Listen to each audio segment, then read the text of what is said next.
मला वाटतं ही जी चर्चा सुरू झाली आज सकाळी सुरू झाली की विरोधी पक्ष नेता कोण होणार, कधी होणार, काय होणार, मला वाटतं सगळ्यात महत्त्वाचं म्हणजे कधी होणार हा एक विषय आहे.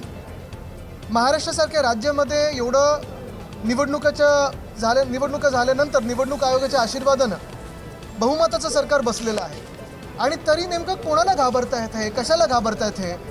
विरोधी पक्ष नेता वरच्या हाऊसमध्ये असेल किंवा खालच्या हाऊस म्हणजे आमच्या विधानसभेत असेल किंवा विधान परिषदेत असेल, दोन्हीकडे नसताना सरकारला नेमकी कशाची भीती आहे?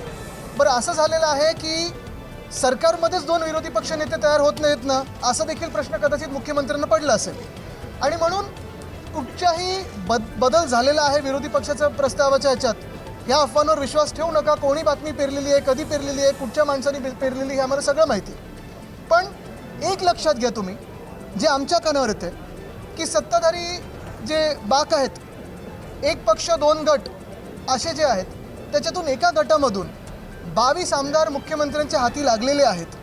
जर तुम्ही गेल्या एका वर्षाचा अभ्यास केलात तर त्यांची कामं असतील, त्यांना फंड असेल, चांगलं मिळालेलं आहे आणि उठ सांगितलं तर उठ, बस सांगितलं तर बस, उडी मार सांगितलं तर उडी मार, असं ते आता मुख्यमंत्र्यांच्या इशाऱ्यावर नाचायला लागलेलं आहेत. नेमकं कोणी ह्याच्यातून धसका घ्यायचा हे ज्यांनी बातमी पेरली आहे हे त्यांना कळेल.